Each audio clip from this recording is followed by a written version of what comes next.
नमामि श्री बालकृष्णं यशोदोत्सङ्गलालितं पूतनासुपयः पान रक्षिताशेषबालकम् चिन्ता सन्तानहन्तारो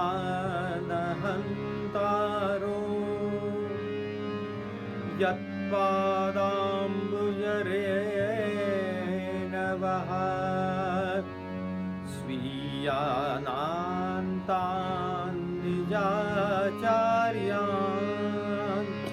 प्रणमामि मुहुर्मुहुः यदनुग्रहतो जन्तुः सर्वदुःखातिगो भवेत् तमहं सर्वदा वन्दे श्रीमद्वल्लभनन्दनम्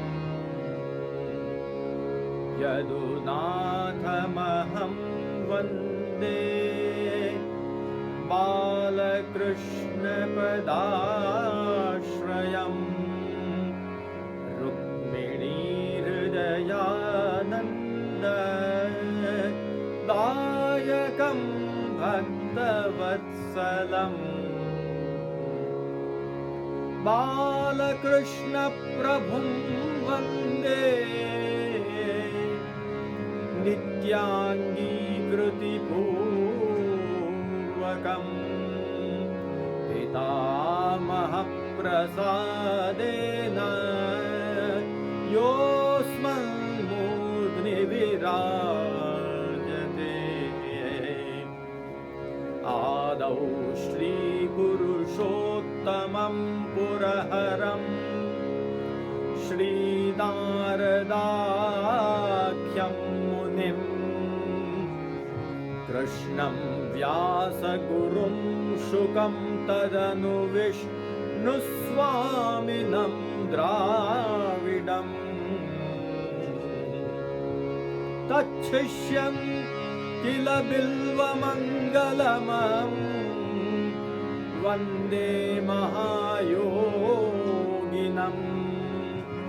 श्रीमद्वल्लभनामधाम च भजे स्मत्सम्प्रदायाधिपम् साक्षात् कृष्णसमारम्भाम् वल्लभाचार्यवर्धिताम् अस्मदाचार्यपर्यन्तां वन्दे गुरुपरम्पराम् मूलाचार्यद्वयीं वन्दे वल्लभ विठ्ठलात्मिकां मान्यपूर्वाचार्यसिद्धां पुष्टिमार्गप्रवर्तिका।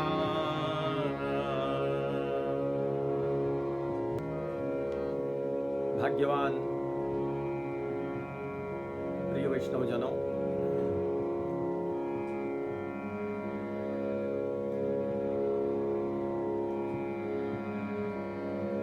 श्री गुरु महात्म्य रसपान हम सब कर रहे हैं।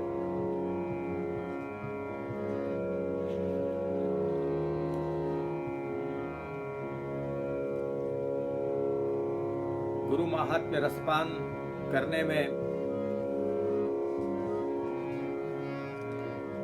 आप लोगों का लाभ तो है ही, लेकिन हम जो प्रवृत्त हुए हैं वह विशेष करके हमारे स्वयं के लाभ के लिए प्रवृत्त हुए हैं।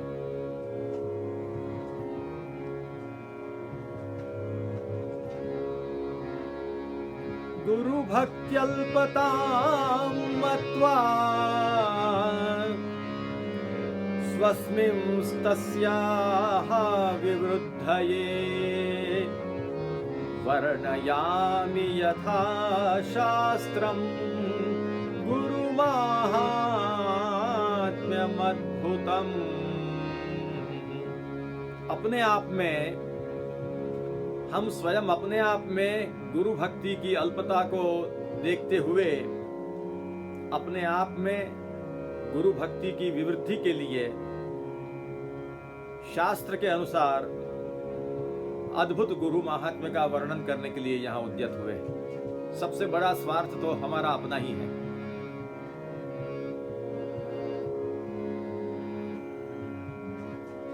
गुरु का महात्म्य बड़ा अद्भुत है।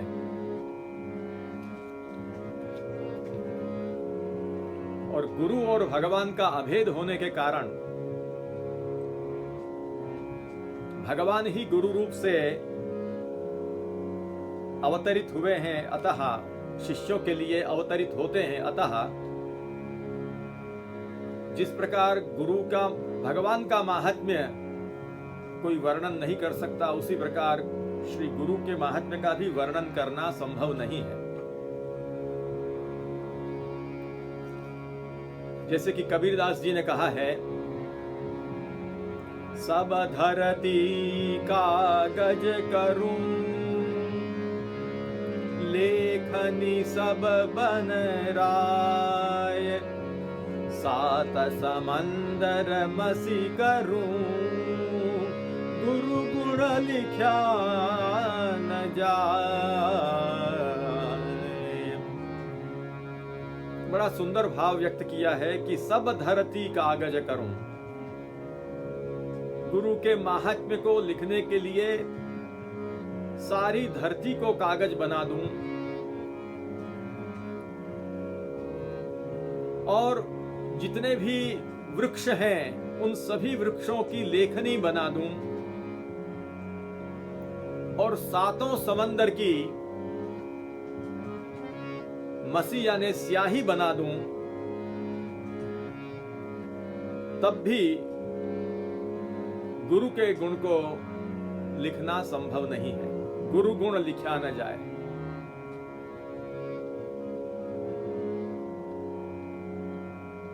गुजराती में भी एक बड़ा सुंदर धोल है, गुण कहा न जाय गुरु देव नारे। बड़ा सुंदर इसमें भाव व्यक्त किया गया है कि गुरुदेव के गुण वर्णन करना असंभव है।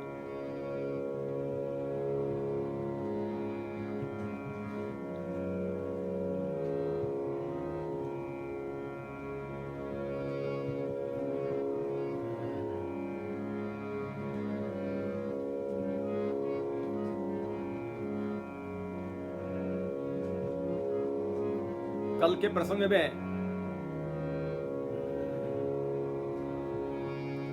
हमने ये देखा कि इस दुर्लभ मनुष्य जन्म को प्राप्त करके हमें कुछ कर लेना चाहिए। तूर्णम यते तन पते धनुमृत्यु यावत, यह देह जब तक है तब तक में हमको कुछ कर लेना चाहिए।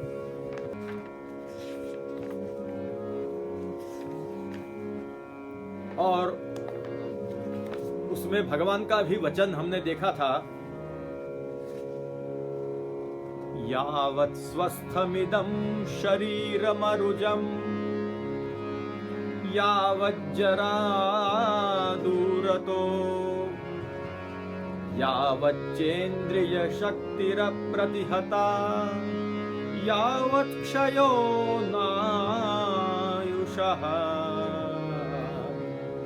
आत्मश्रेयसि तावदेव विदुषा कार्यः प्रयत्नो महान् सन्दीप्ते भवने च कूपखननं प्रत्युद्गमः कीदृशः। जब तक यह शरीर स्वस्थ है, शरीर में कोई रोग नहीं है, और जब तक बुढ़ापा नहीं आया है, जब तक हमारी इंद्रियों की शक्ति अप्रतिहत है और अभी आयुष्य जब तक पूरा नहीं हुआ है, तब तक में ही तावदेव, तब तक भी हमको, समझदार व्यक्ति को आत्म कल्याण के लिए प्रयत्न प्रारंभ कर देना चाहिए। संदीप्ते भवने च कूप खननम प्रति उद्यमः कीदृशः। जैसे कहीं भवन में आग लग जाए और उसके बाद उसको बुझाने के लिए पानी चाहिए, तो भाई कुआं खोदने के लिए चलो। तो उस समय कुआं खोदने का क्या मतलब है? उस समय कुछ नहीं हो सकता है। उसी प्रकार जब अस्वस्थता, शरीर में रोग आदि, वृद्धावस्था, इंद्रियों की विकलता से जब यह शरीर तप्त हो जाए, संदीप्त हो जाए, उस समय फिर आत्मश्रेय के लिए प्रयत्न करने का क्या मतलब रह जाता है? इसलिए समय रहने पर ही हमको अपने आत्म कल्याण के लिए लग जाना चाहिए।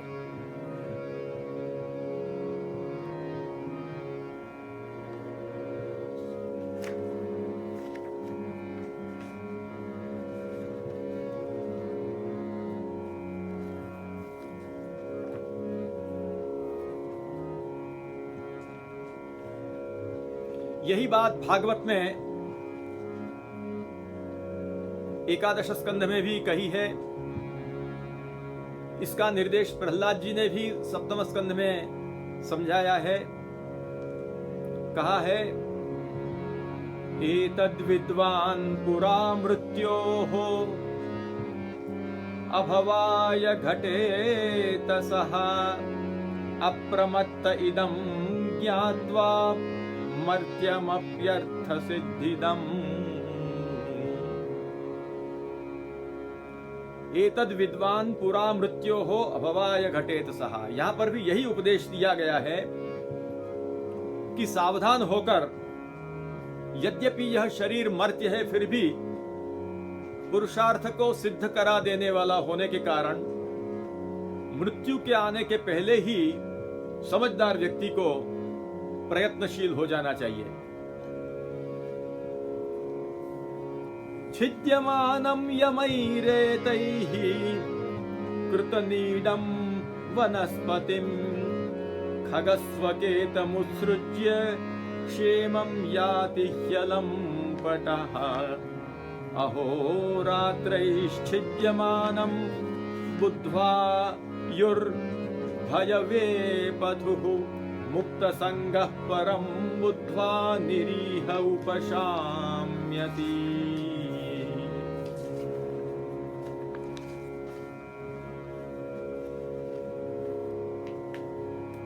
तो विचारने का यही है कि यह मनुष्य शरीर यद्यपि मृत्युग्रस्त है, फिर भी वह परमार्थ को सिद्ध करा देने वाला है। इसलिए बुद्धिमान पुरुष को चाहिए कि मृत्यु होने के पहले ही सावधान होकर साधना कर ले, जिससे जन्म मृत्यु के चक्कर से वो बच सके। यह शरीर एक वृक्ष है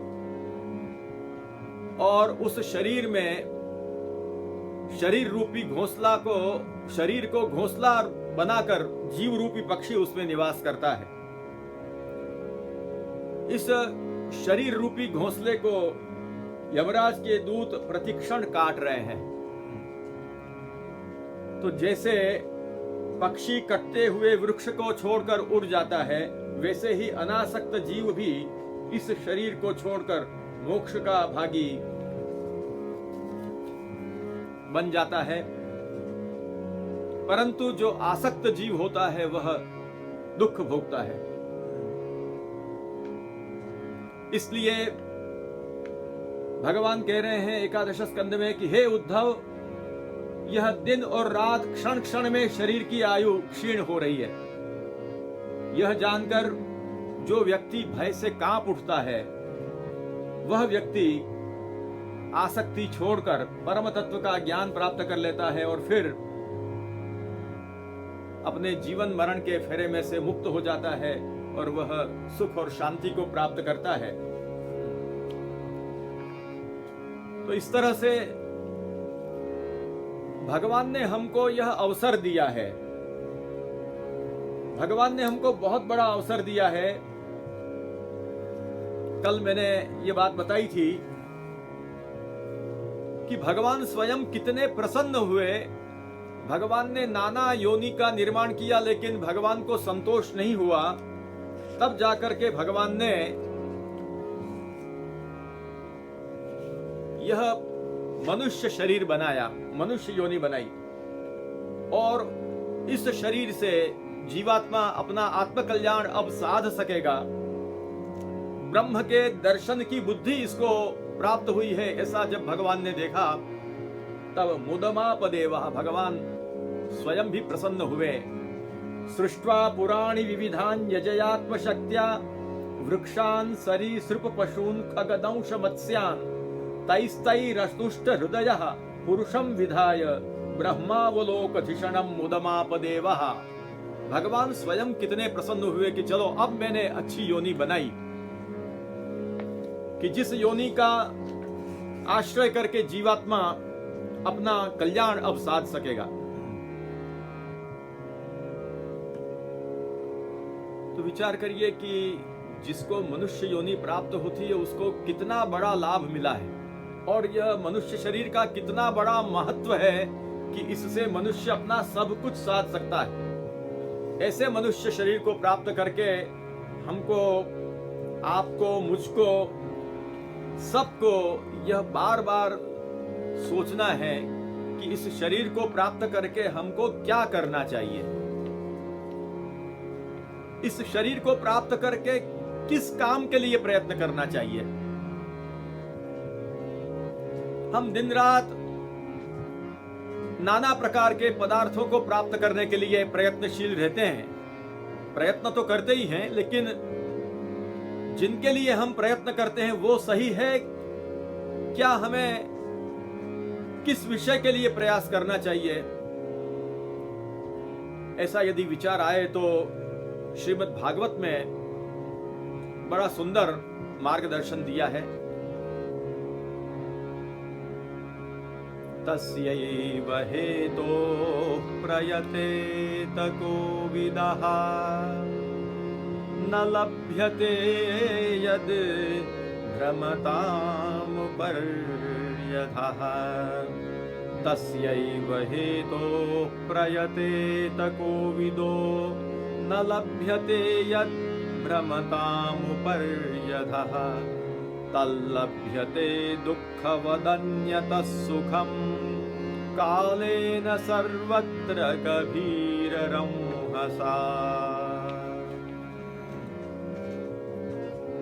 हमको किस बात के लिए प्रयास करना चाहिए? तस्यैव हेतोः प्रयतेत कोविदः, उसी के लिए प्रयत्न करना चाहिए जो कि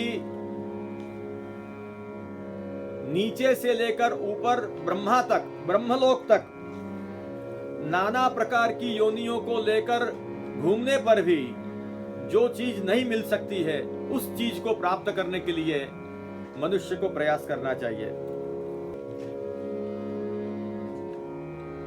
श्री महाप्रभु जी समझाते हैं सुबोधनी जी में, उपरि ब्रह्म पर्यंतम अधः स्थावर पर्यंतम भ्रमताम जीवानाम तत्तत् शरीरेण तत्तत् शरीर धर्मेण वा यन्न लभ्यते तदर्थम यत्नः कर्तव्यः।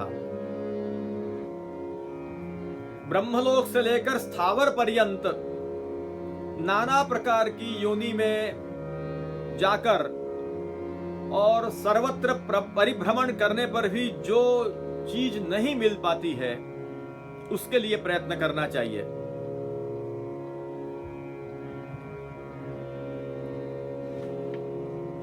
तो किसके लिए प्रयास करना चाहिए? बड़ा सुंदर महाप्रभु जी ने यहां पर समझाया है। हमेशा उत्तम वस्तु की प्राप्ति के लिए प्रयास करना उचित होता है। उत्तमोत्तम वस्तु की प्राप्ति के लिए मनुष्य को प्रयत्नशील होना चाहिए।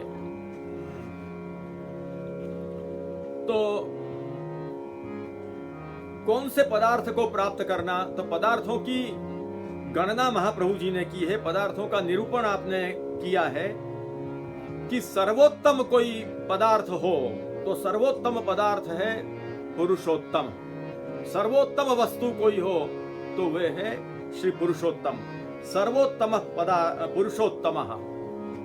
श्री महाप्रभु जी कहते हैं कि तत्र एवं पदार्थाः सर्वोत्तम पुरुषोत्तमः तदनु तस्यैव रूपम अक्षरम। पुरुषोत्तम के बाद उनका ही जो रूपांतर अक्षर ब्रह्म है वो अक्षर ब्रह्म माना जाता है, जो कि सर्व कार्य करने वाला है, सर्व कार्य कर्तृ। उस अक्षर ब्रह्म का भी रूपांतर जो है वो है काल, जो सर्वाधिकारी माना जाता है। फिर काल के ही अंशभूत कर्म और स्वभाव है, और उस अक्षर का ही रूपांतर यज्ञ है। उस अक्षर के ही दूसरे दो रूप हैं, प्रकृति और पुरुष। और उनके बाद नंबर आता है तत्वों का, उसके बाद ब्रह्मांड, और उस ब्रह्मांड में जो पुरुष के अंश हैं वो अस्मद आदि हैं।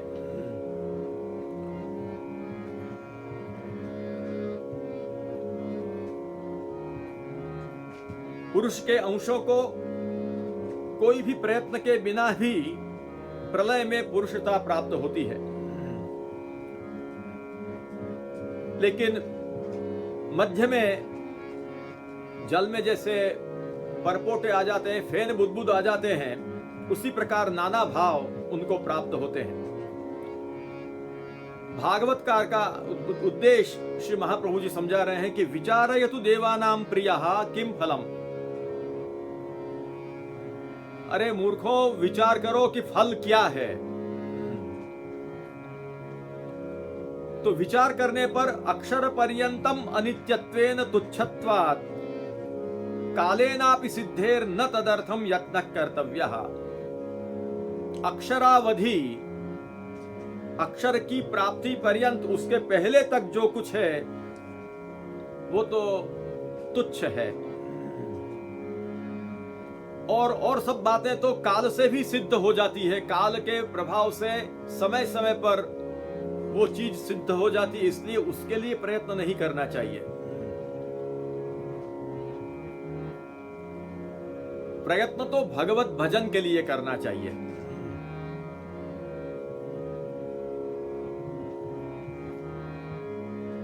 और ये जो भगवत भजन है वह काल साध्य नहीं है।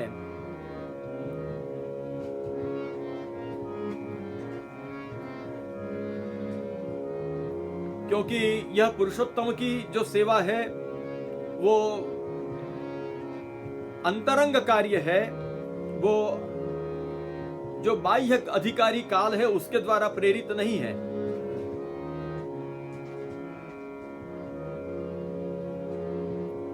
और सर्वत्र भगवन मार्ग में भगवान ही एक साधन के रूप में बताए जाते हैं, और भगवान ही साधन बनकर जीवात्मा को सिद्धि तक पहुंचाते हैं। जिस प्रकार लोक में कोई महाराजा धीराज हो, उसके अंतरंग सेवक राजकीय दूसरे अधिकारियों के अधीन नहीं होते हैं, स्वयं राजा के ही अधीन उनकी व्यवस्था रहती है। उसी प्रकार भगवान के भक्तों को काल के अधीन भगवान नहीं रखते हैं, स्वयं अपने अधीन रखते हैं। भगवान के भजन करने वाले कालाधीन नहीं होते हैं। प्रश्न यह आता है कि देह, इंद्रिय आदि तो काल के प्रवाह में ही हैं, तो क्यों काल के अधीन नहीं है? तो श्री महाप्रभु जी ने बड़ा सुंदर समझाया कि पुरुषोत्तम परिग्रहात्। पुरुषोत्तम ने, भगवान ने अपने भक्तों का परिग्रह किया हुआ होने से उनको भगवान कालाधीन नहीं रखते हैं। इसलिए इस मनुष्य जन्म को प्राप्त करके यदि कोई प्रयत्न करना है तो किसके लिए? तस्मात् तस्यैव हेतोः तदर्थमेव भगवत परिग्रहार्थमेव कोविदः यतेत। भगवान को ग्रहण करने के लिए, भगवान को प्राप्त करने के लिए ही समझदार व्यक्ति को प्रयास करना चाहिए। न मूर्खान दृष्ट्वा यत्र क्वचित। जगत में मूर्खों को देखकर, जिनको किसमें लाभ है किसमें हानि है इसका ज्ञान नहीं है, ऐसे मूर्खों को दूसरी बातों में प्रयत्नशील देखकर समझदार व्यक्ति को उनके जैसा अनुकरण नहीं करना चाहिए, परंतु भगवान को प्राप्त करने के लिए, भगवान का परिग्रह करने के लिए ही प्रयत्न करना चाहिए।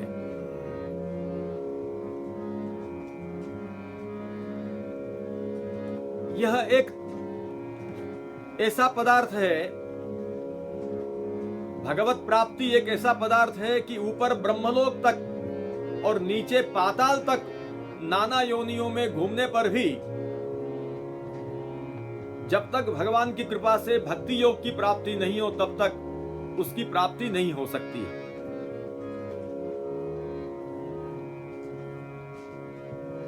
इसलिए मनुष्य जन्म प्राप्त करके यदि प्रयत्न करना हो तो भगवान की भक्ति के लिए ही प्रयत्न करने का है। तब प्रश्न होगा कि फिर ये जो नाना प्रकार की सुख सुविधा जो स्वाभाविक है मनुष्य जीवन में, उसके लिए प्रयास करना कि नहीं?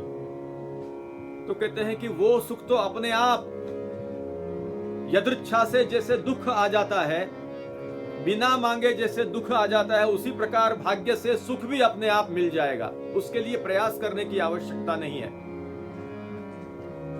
श्रीमद् भागवत आदि शास्त्रों में यही कहा है कि दुख जैसे बिना बुलाए आ जाता है, उसी प्रकार सुख भी यदृच्छा से अपने आप आ जाएगा। सच्चा जो प्रयास करना है वो तो अपने आत्म कल्याण के लिए, अर्थात भगवान का परिग्रह प्राप्त करने के लिए, और उसके लिए साधन भगवत भक्ति होने के कारण भगवत भक्ति के लिए प्रयास करना चाहिए। तस्माद् भगवद भजनार्थम प्रयत्न कर्तव्यः। श्रीमद् भागवत में यही कहा कि भगवान की भक्ति के लिए प्रयास करना है। जो कुछ करने का है वो भगवान की भक्ति के लिए प्रयास के रूप में करना है। इस प्रकार जब इस मनुष्य शरीर को प्राप्त करके भगवत प्राप्ति के लिए भगवत भक्ति का ही प्रयास जीवन में करना आवश्यक है, तब यह प्रश्न होता है कि भगवत भक्ति है क्या? भगवत भक्ति माने क्या? तो श्री महाप्रभु जी ने पंचरात्रादि आगमों के अनुसार भक्ति का स्वरूप बताया।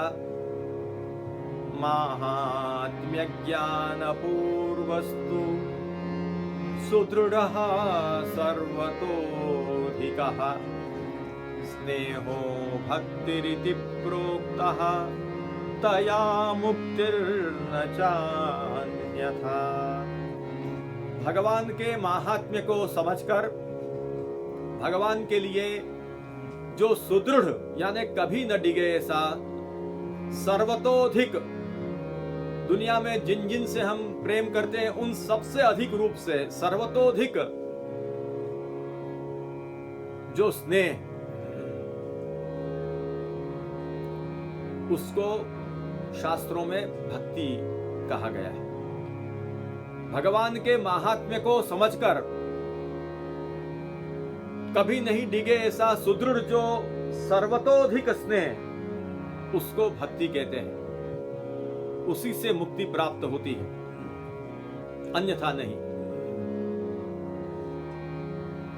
ये भक्ति का जब स्वरूप शास्त्रों ने बताया है तो अब यह आवश्यक हो जाता है कि भगवान के महात्म्य को समझने का प्रयास करना चाहिए। जब तक भगवान के महात्म्य का ज्ञान नहीं होगा सम्यक्तया, तब तक भगवान की भक्ति जागृत नहीं हो सकती। यही बात श्री गोपीनाथ चरणों ने साधन दीपिका में कही है,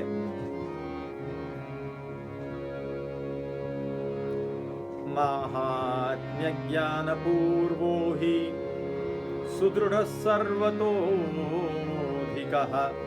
स्नेहो भक्तिरिति प्रोक्तः तया मुक्तिर्न चान्यथा। माहात्म्य ज्ञापनायैव श्रवणं गुणकर्मणां शास्त्राणामुपयोगोऽत्र तत्राकांक्षा गुरोर्भवेत्।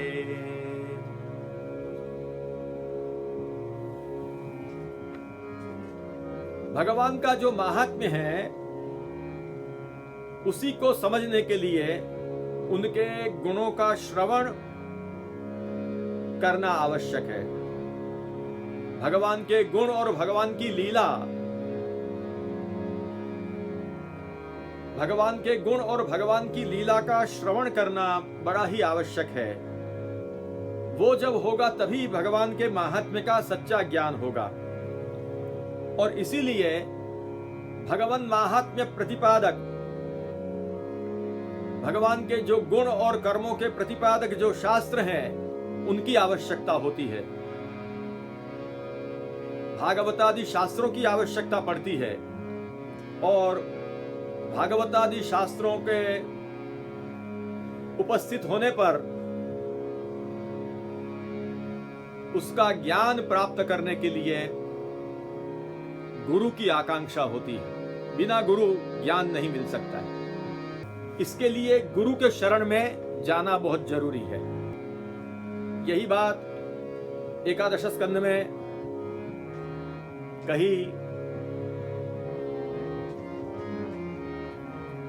तस्मात् गुरुं प्रपद्येत जिज्ञासुः श्रेय उत्तमम् शाब्दे परे च निष्णातं ब्रह्मण्युपशमाश्रयम्। अपना उत्तम श्रेय क्या हो सकता है और उसे कैसे प्राप्त करना, उसके लिए गुरु के शरण में जाएं। शब्द ब्रह्म और परब्रह्म में निष्णात जो गुरु हैं उनकी शरण में जाएं और जाकर के अपना कल्याण सिद्ध करें। यही बात एकादश स्कंद के 18वें अध्याय में भी कही है, दुःखोदर्केषु कामेषु जात निर्वेद आत्मवान् अजिज्ञासित मद्धर्मो गुरुं मुनिमुपाव्रजेत। जिसने अभी तक भगवत संबंधी धर्मों का ज्ञान प्राप्त नहीं किया है, जिसको भगवत संबंधी ज्ञान अभी तक मिला नहीं है, ऐसा व्यक्ति अपने आत्मकल्याण के लिए गुरु के शरण में जाए।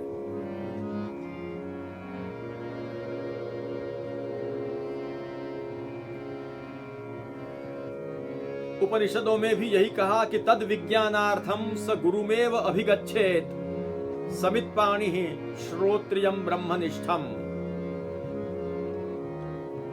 गुरु की शरण में जाए। वही बात आई कि तत्राकांक्षा गुरोर भवेत।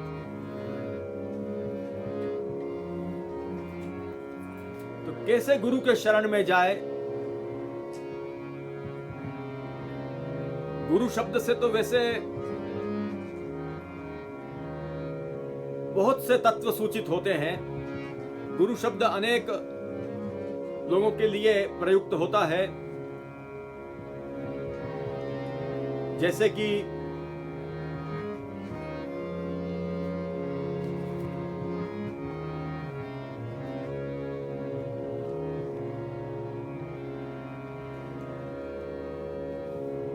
माता है, पिता है, आचार्य है, मातुल है, श्वसुर है, इन सब के लिए भी गुरु शब्द का प्रयोग होता है। गुरवः पंच सर्वेषां चतुर्णां श्रुतिचोदिताः माता पिता तथाचार्यः मातुलः श्वशुरस्तथा।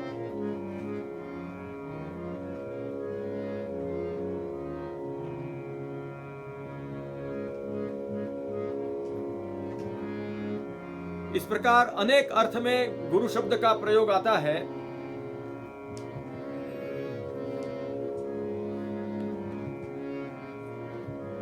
तो इनमें से कौन से गुरु की शरण में जाए? तो श्री गोपीनाथ चरणों ने बताया कि कृष्ण सेवा परम वीक्ष्य, कृष्ण सेवा परम वीक्ष्य दंभादिरहितं नरं श्री भागवत तत्त्वज्ञं भजे जिज्ञासुरादरात्। श्री महाप्रभु जी ने भी तत्र आदित साधनानि आह, प्रथम सोपान से ही शुरुआत करते हुए साधनों का निर्देश आपने किया और वहां पर आपने यही श्लोक लिखा, कृष्ण सेवा परम वीक्ष्य दंभादिरहितं नरम श्री भागवत तत्त्वज्ञं भजेत जिज्ञासुरादरात्।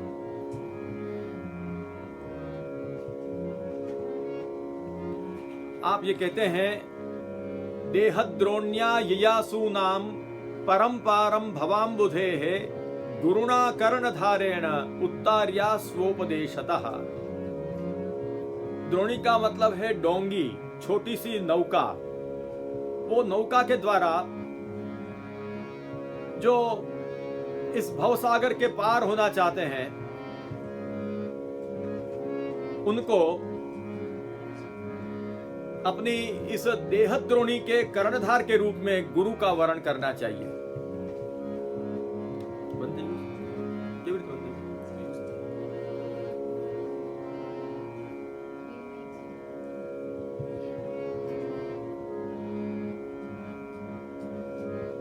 और इस प्रकार से जो जिज्ञासु भगवत कृपा संपन्न शिष्य शरण में आए, उसको गुरु कर्णधार बन करके अपने उपदेशों के द्वारा उसे भव सिंधु के पार उतारे।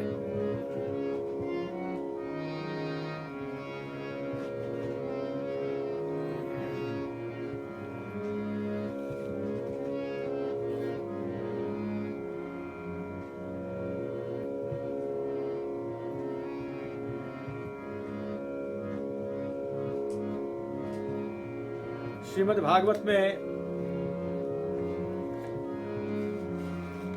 यही बात समझाई है।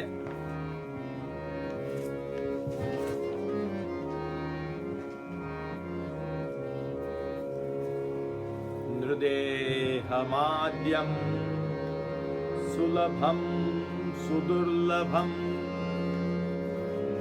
प्लवं सुकल्पं गुरुकर्णधारं मयानुकूलेन नभस्वतेरितं पुमान् भवाब्धिं न सरेत् स आत्मः।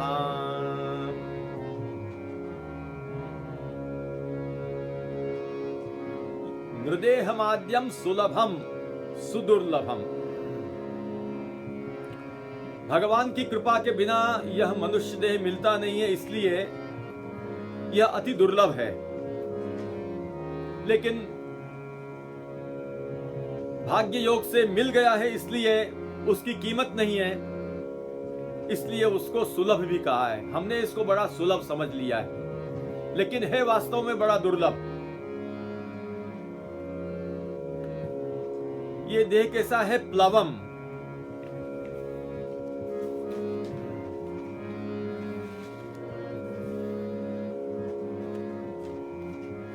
यह प्लव है, प्लवस्तरण साधने।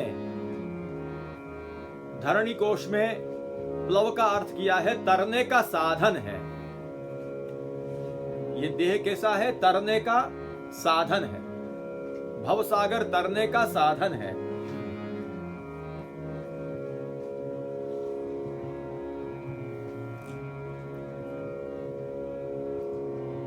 श्रीधरी में तरने के साधन के रूप में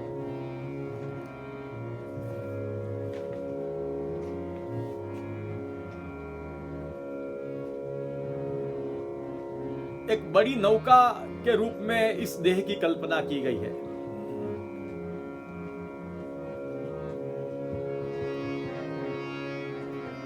भावार्थ दीपिका में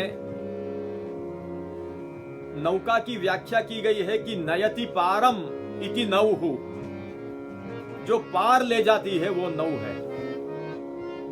और इसका मतलब है पोत। पोत माने जहाज। यह शरीर एक जहाज है।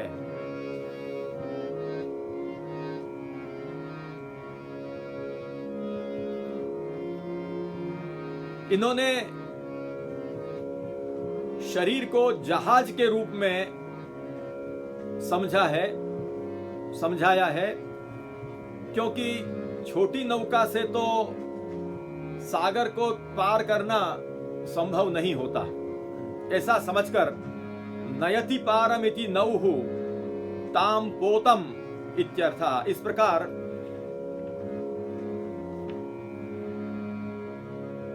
इस नौका को पोत के रूप में बताया है। उसके कर्णधार गुरु को बना देने चाहिए।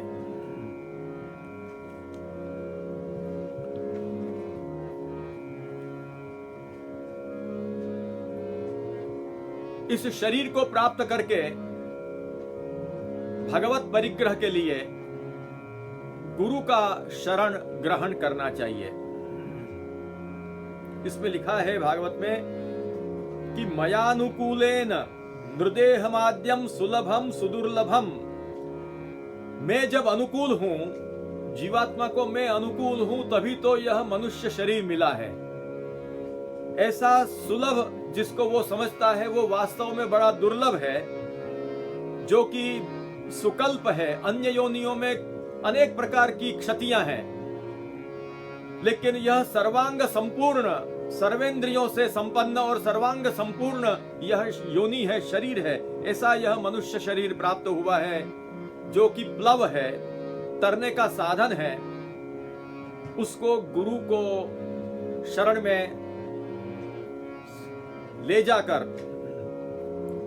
अपने स्वयं जीवात्मा को भवाब्धि से तरने के लिए उद्यत हो जाना चाहिए। इतना होते हुए भी जो मनुष्य शरीर प्राप्त करके भी जो भवसागर को नहीं तैर पाता है, वह स्वयं आत्मघाती है। उसको मात्र इतना ही करना है, गुरु के शरण में जाकर, हे गुरु आप मेरा उद्धार करिए, इतनी प्रार्थना ही मात्र करनी है। वास्तव में भवसागर को तैरने के लिए कष्ट भी और करने की आवश्यकता नहीं है, मात्र गुरु को कर्णधार बना देने हैं।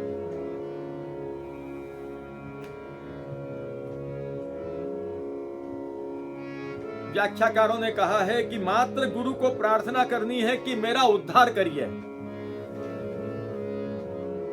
इतना भी यदि जीव नहीं कर सके, गुरु के शरणागत भी न हो सके अपने आत्म कल्याण के लिए, तो उसका जन्म मरण के इस संसरण में पात होने से उसका उद्धार नहीं हो सकता और वो स्वयं ही अपना आत्मघाती बनता है। नारद पंचरात्र में बड़ी सुंदर प्रार्थना की भावना बताई है कि गुरु चरणों में कैसी प्रार्थना का भाव रखना चाहिए। कहा है, श्रीमदाचार्य भगवन करुणाकर भो गुरो कृत्वा कृपां मां शरणी कुरु मृत्यु भयार्नितम्।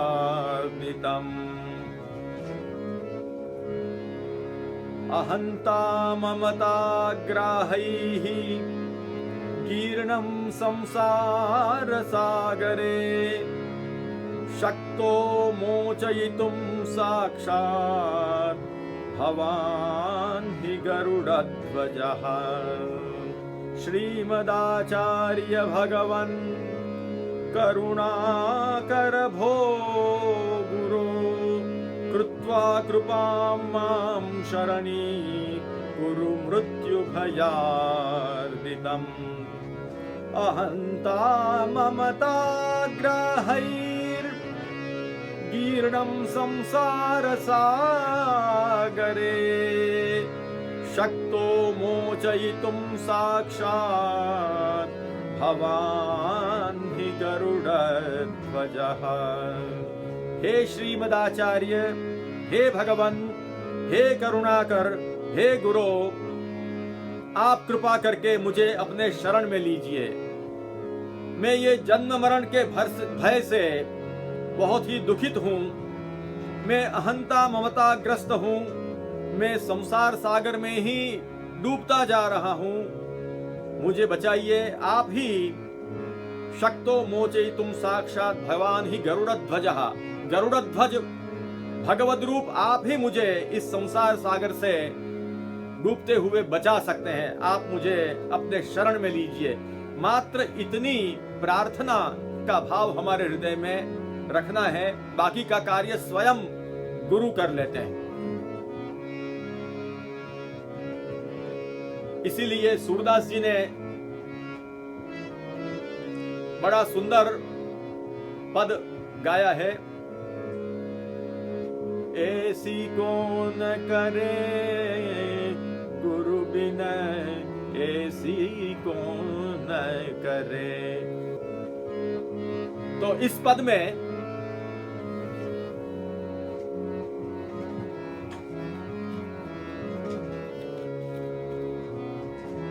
बड़ा सुंदर सूरदास जी ने भाव लिखा है। गुरु बिन ऐसी कौन करे, माला तिलक मनोहर बानो दे शिर छत्र धरे। माला तिलक अपने से छीन नहीं लिया है, दिया है। माला तिलक मनोहर बानो लेने पर दे शिर छत्र धरे। भव सागर ते बूढ़त राखे दीपक हाथ धरे, दीपक हस्त धरे। सूर श्याम गुरु ऐसे समर्थ छिन में ले उद्धरे। गुरु बिन ऐसी कौन करे। मात्र गुरु के शरण में जाने की आवश्यकता है। गुरु स्वयं श्री वल्लभ स्वयं हमारा उद्धार करेंगे। उनके शरण का भाव यदि हम हृदय में धारण कर लें और अनन्य शरण उनका ग्रहण कर लें तो अपने आप हमारी यह नौका पार हो जाएगी।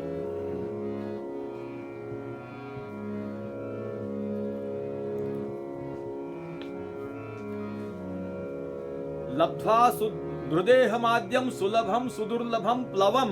यहां पर प्लव शब्द का जो प्रयोग किया, तरण साधन, उसको टीकाकारों ने जहाज के रूप में, शरीर को जहाज के रूप में वर्णित करने का प्रयास किया है और टीकाकारों ने, जबकि श्री गोपीनाथ प्रभु चरणों ने तो देहद्रोण्या यियासु नाम, यहां पर देह रूपी द्रोणी कहा है। द्रोणी का मतलब है हिंदी में जिसको डोंगी कहते हैं, छोटी सी नौका।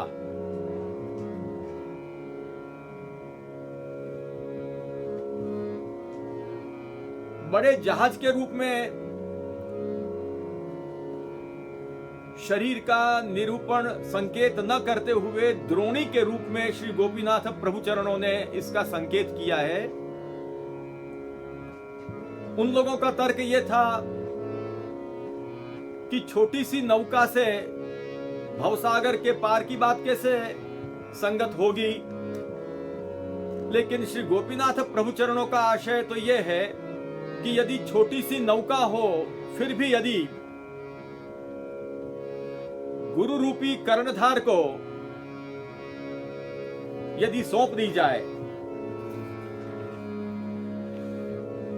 कर्णधार को माने कर्णधारस्तु नाविकः, नाविक जो होता है नौका चलाने वाला, उसको कर्णधार कहते हैं। श्री गोपीनाथ चरणों का संकेत यह है कि यदि कर्णधार सक्षम हो,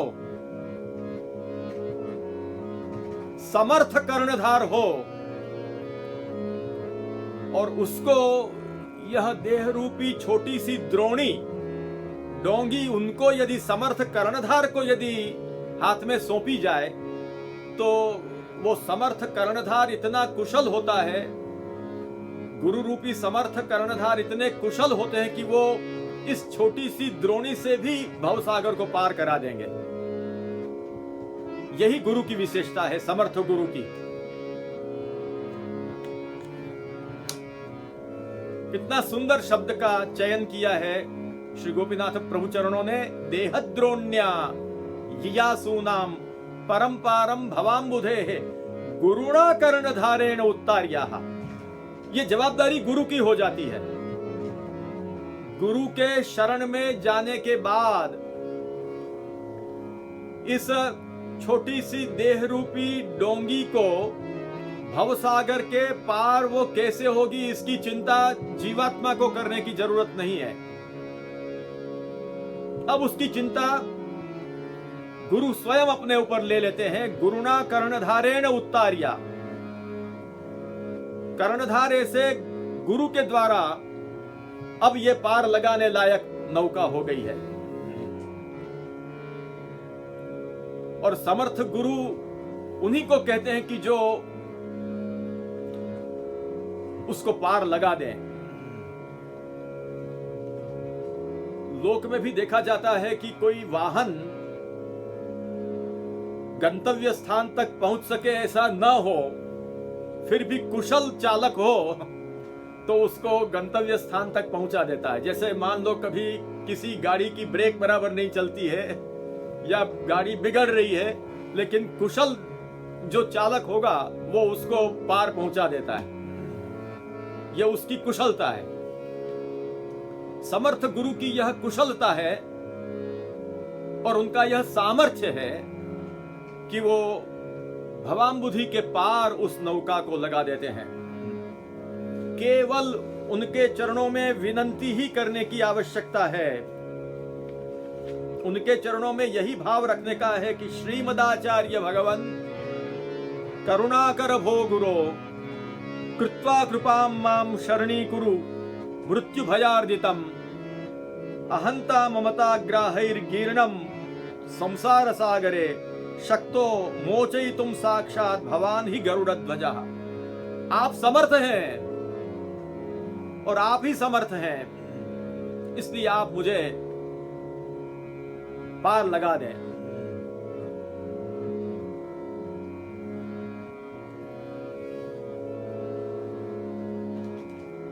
तो यही बात कही भागवत में, नृदेहमाद्यम सुलभम सुदुर्लभम लवम सुकल्पम गुरुकर्णधारम मयानुकूलेन नभस्वते ऋतम् पुमान् भवाब्धिं न तरेत् सात्मः। इतना होते हुए भी जो मनुष्य योनि प्राप्त करके भी जो गुरु के शरण में नहीं जा पाता है, गुरु रूपी कर्णधार को अपनी नौका का संचालन नहीं सौंपता है, वह आत्मघाती है। पुमान भवाब्धिम न तरेत् स आत्मः। इसलिए इसमें से सार यह निकलता है कि हमारे जीवन की सार्थकता बिना गुरु के नहीं हो सकती है।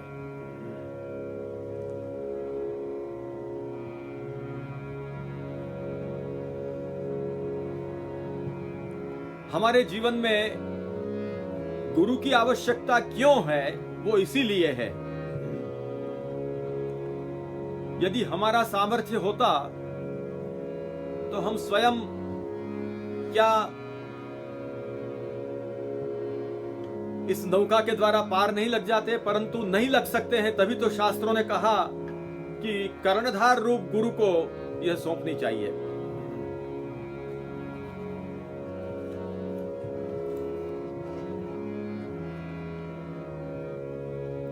योग शिखोपनिषद में भी कहा है कि किस प्रकार भवसागर तैरते हैं जीव। कर्णधारम गुरुम प्राप्य तद्वाक्यम प्लववत दृढ़म अभ्यास वासना शक्त्या तरंति भवसागरम। कर्णधार रूप गुरु को प्राप्त करके भवसागर को तैर जाते हैं।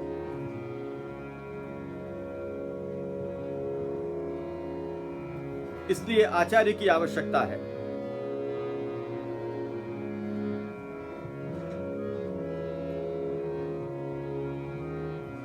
कोई भी साधन नहीं हो, जो व्यक्ति सर्व साधनों से हीन हो, पर केवल यदि गुरु भक्ति वो प्राप्त कर ले तो गुरु भक्ति के प्रभाव से गुरु उसको संभाल लेते हैं और उसकी इस लोक में और परलोक में भी सदैव शुभ गति ही होती है। नारद पंचरात्र में शांडिल्य संहिता में कहा है, सर्वसाधन हीनानाम गुरु भक्ति मताम नृणाम इह लोके परत्रापि शुभैव गतिरेष्यते।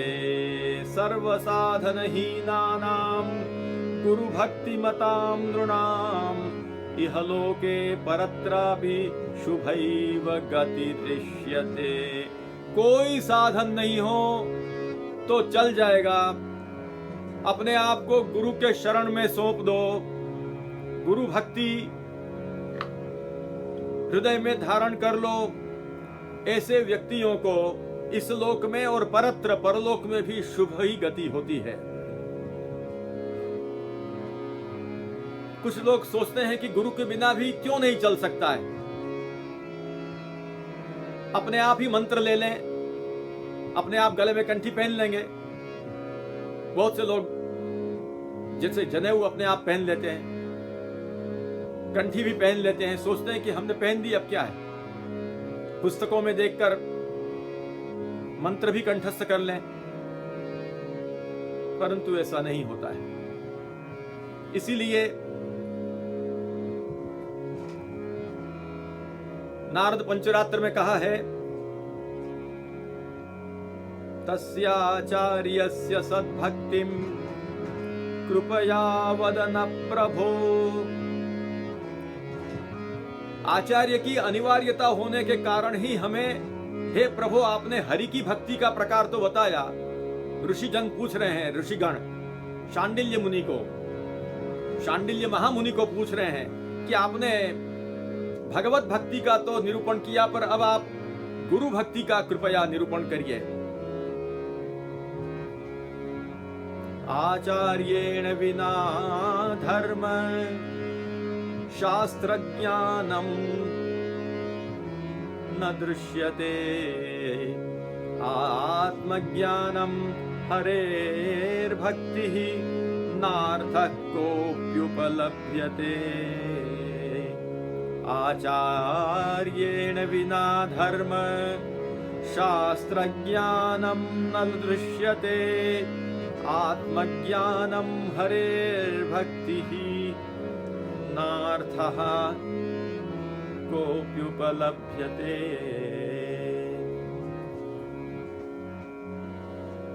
बिना आचार्य के धर्मशास्त्र का ज्ञान कभी नहीं देखा गया है।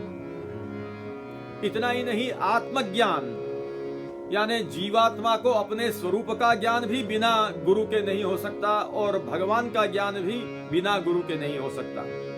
हरेर भक्ति ही, भगवान की भक्ति भी कैसे करना, उसका ज्ञान भी बिना गुरु के नहीं हो सकता। सारांश कहा जाए तो नार्थक कोऽप्युपलभ्यते, कोई भी अर्थ उसका सिद्ध नहीं होता बिना गुरु के। आचार्य के बिना नार्थकोप्युपलभ्यते, कोई भी पुरुषार्थ सिद्ध नहीं होता, इसलिए आचार्य की अनिवार्यता है।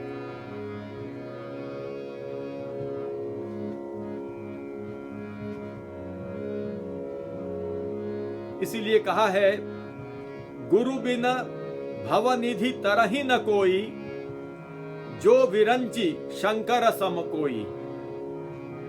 गुरु बिन भवनिधि तरहि न कोई, जो विरंची शंकर सम होई।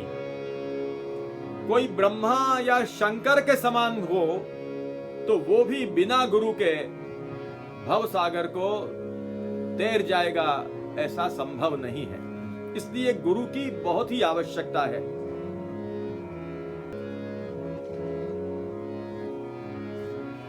श्रीमद् भागवत में 11 स्कंध में इसीलिए भगवान ने कहा, तस्मात् गुरुम प्रपद्येत, तस्मात् गुरुम प्रपद्येत जिज्ञासु श्रेय उत्तमम, शाब्दे परे च निष्णातम ब्रह्मण्युपशमाश्रयम्।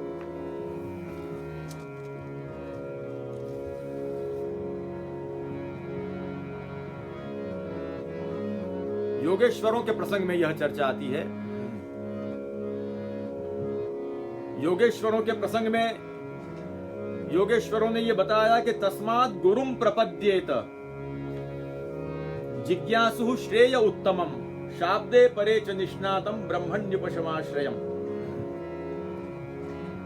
इसलिए गुरु की शरण में जाना चाहिए। तत्र भागवतान धर्मान शिक्षेत गुरुवात्मदैवतः, और वहां गुरु में भगवत भाव रखते हुए भागवत धर्मों की शिक्षा प्राप्त करे और निष्कपट भाव से उनकी सेवा करे।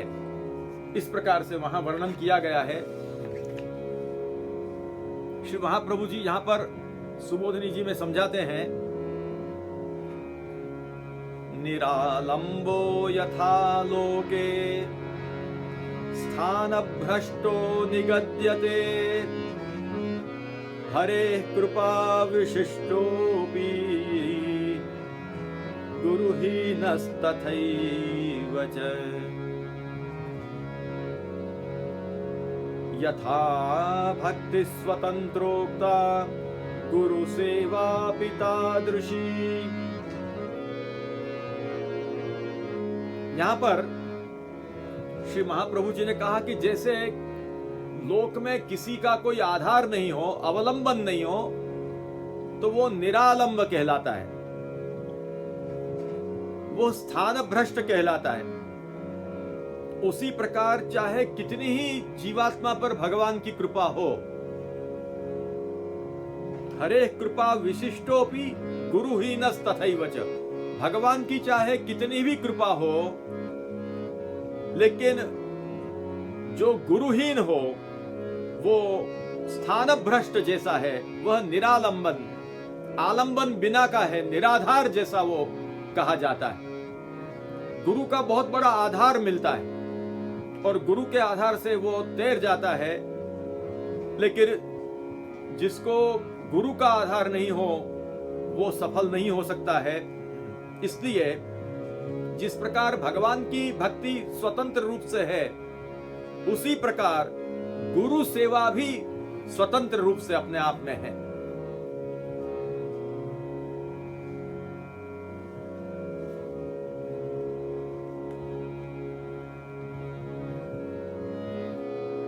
तो जो लोग अपने मन से ही पुस्तकों में से ढूंढकर मंत्र प्राप्त कर लेते हैं,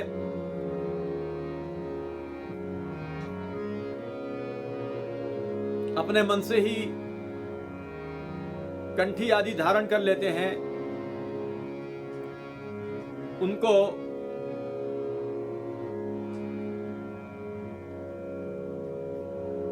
शांडिल्य संहिता का यह वचन ध्यान में रखना चाहिए। गुरुम विना वृथा मंत्रः, सुकृतंच वृथा कृतम्, हरेर्नामापि यद्धीनं पुनः कर्मान्तरम्। न किम। गुरुम विना वृथा मंत्र। अपने मन से, अपने खुद से ही पुस्तकों में से या कहीं से मंत्र देख करके स्वयं मंत्र ले लिया तो उसका कोई मतलब नहीं है। गुरुम विना वृथा मंत्र। आधिकारिक जो गुरु हो, जिस मंत्र को देने के लिए जो आधिकारिक गुरु हो, ऐसे आधिकारिक गुरु के बिना मंत्र प्राप्त किया हो तो वो वृथा है। सुकृतंच वृथा कृतम। गुरु के बिना किया हुआ सुंदर कृत्य भी वृथा है। गुरु के बिना भक्ति रूपी सुकृत भी सफल नहीं हो सकता है।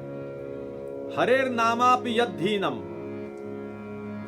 गुरु से भगवान नाम मंत्रोपदेश प्राप्त करके भगवान नाम ले,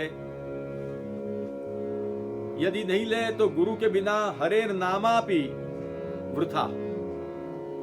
पुनः कर्मांतरन्न किम। जब भगवान से संबंधित मंत्र, सुकृत और नाम भी गुरु के बिना सफल नहीं हो सकता है तो और कर्म तो कहां से सफल होगा। प्रसंगात यहां यह भी समझ लेना है कि संप्रदाय प्राप्ति के बिना सब कुछ निष्फल है। सांप्रदायिक गुरु से यह सब लेना चाहिए। संप्रदायम विना मंत्रः, संप्रदायम विना गुरुः, संप्रदायम विना नाम सर्वं भवति निष्फलम्।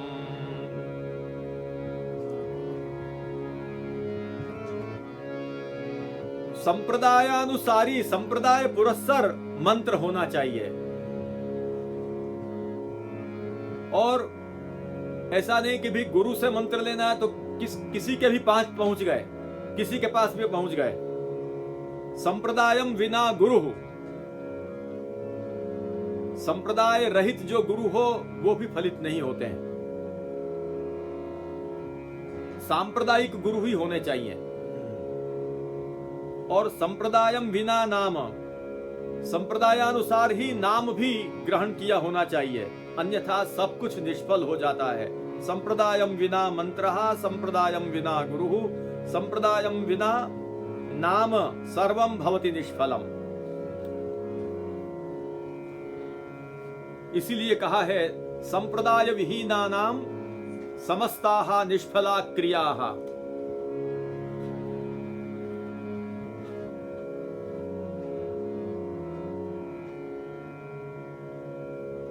आजकल बहुत से लोग हम भी वैष्णव हैं ऐसा कहते हैं, परंतु उनको भी नारद जी ने जो अवलोकन किया और जो कहा वो ध्यान में रखना चाहिए कि नहीं वैष्णवता कुत्र संप्रदाय पुरस्सरा। वैष्णवता तो है कहने के लिए, पर संप्रदाय पुरस्सर वैष्णवता होनी चाहिए। सहस्त्र शाखाध्यायी हो, सर्व यज्ञों में दीक्षित हो, लेकिन अवैष्णव गुरु नहीं होना चाहिए। ये सब बात शास्त्रों में बताई गई है। इसलिए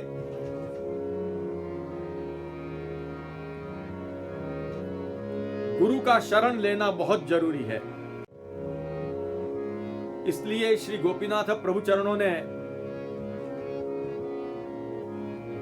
ये कहा है कि गुरु सेवा, गुरोराज्ञा, गुरौ श्री हरि भावना, गुरौ भयम गुरौ सिद्धि प्रपन्न परिभावयेत।